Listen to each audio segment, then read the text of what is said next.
Welcome to the 700 Club. Anti-Semitism is alive and well, even in the halls of Congress. That's what Vice President Mike Pence told CBN News in an exclusive interview. The vice president was in Jerusalem at the World Holocaust Forum. He also talked about why Bible-believing Christians strongly support Israel and the Jewish people. CBN's David Brody spoke with him in the Old City. The Holocaust may be in the past, but the hatred towards the Jewish people and the rise of anti-Semitism is very much in the present. And that was part of the conversation that I had with the Vice President Mike Pence near the Western Wall. Well, there is a rising tide of vile anti-Semitism that's emerging all around the world. We've seen it result in violence at synagogues in Pittsburgh and in Los Angeles, and the loss of life. But we've also seen it manifested in rhetoric, not only the BDS movement attempting to get people to divest from Israel, thinly veiled anti-Semitism, but even in the halls of Congress. We've heard anti-Semitic rhetoric that has not been roundly and universally condemned as it should be. Referring to Ilhan Omar and Rashida Tlaib, people like that who have said. Well, for people to traffic in anti-Semitic slurs and tropes and not be held to account for that, it's just unacceptable. The VP may be here in Israel, but the talk back home is all about the president's impeachment trial. Democrats want to see John Bolton testify. Do you have any reason to believe John Bolton has any information that would be worthy of bringing him forward? Well, I think all the call for additional witnesses and evidence just proves how weak a case the Democrats rushed through the House of Representatives.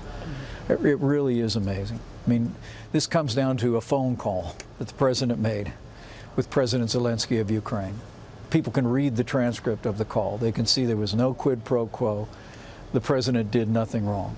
There's not even a crime that is alleged, let alone a high crime or misdemeanor or treason or bribery, and they'll reject these two articles and acquit the president. Traveling to Israel is not just political for Pence. As a Bible-believing Christian, it's deeply spiritual, too. Can you educate folks as to why evangelical Christians have a love for Israel, have a love for the Jewish people? For Christian believers, we're grounded in the conviction that we're called to bless Israel. The Bible tells us that those who bless her will be blessed and those who curse her will be cursed. And really, since before the American founding, Americans called for the restoration of Israel to the Promised Land. And when Israel was restored in 1948, America was the first nation on earth to recognize the Jewish state of Israel. And we've been with them every step of the way because it's a heart connection. David Brody, CBN News, Jerusalem. It's wonderful to see a world leader who gets it, who understands the history, how America has supported the state of Israel even before our founding. Go back and read the writings of Ezra Stiles, the president of Yale University during the American Revolution, and his support for a nation of Israel, his reading of the Bible.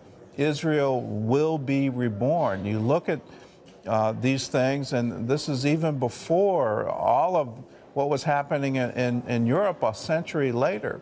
We have been supporting Israel for a very long time. It's in our nation's DNA, and it's wonderful, and the reason our nation has been blessed. You can see more of David's interview with the Vice President on a special program this Sunday at 8 p.m. on Freeform. You can also watch it on the CBN News Channel. How do you get that? Well, you can download it for free. If you've got a smart TV, if you've got a tablet, if you've got a phone, if you've got a Roku, if you've got an Amazon Fire, you've got an Apple TV, all of those things, you can watch the CBN News Channel 24 hours a day. We'll also send you special alerts to your phone or to your tablet, all free. All you have to do is download the app. In other news, President Trump says he'll release his Middle East peace plan in the next few days. John Jessup has that story from our CBN News Bureau in Washington. John? That's right, Gordon. The president is expected to roll out the long-awaited plan next week before Tuesday's White House meeting with both Israeli Prime Minister Benjamin Netanyahu and his chief political rival, General Benny Gantz. Vice President Pence said the White House invited Gantz at Netanyahu's request. The plan is expected to be favorable to Israel, and Palestinians have already raised doubts about it. Well, here in Washington, Democrats present their final day of impeachment arguments against President Trump today. The focus now shifts to the second article of impeachment, claiming the president obstructed their investigation.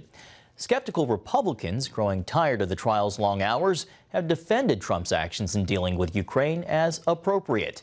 The president's legal team begins its 3 days of arguments tomorrow. Meanwhile, the president himself speaks at the March for Life today in Washington. Well, American health officials are monitoring 3 possible new cases of the coronavirus here in the United States, although the chances of a major outbreak here are considered low.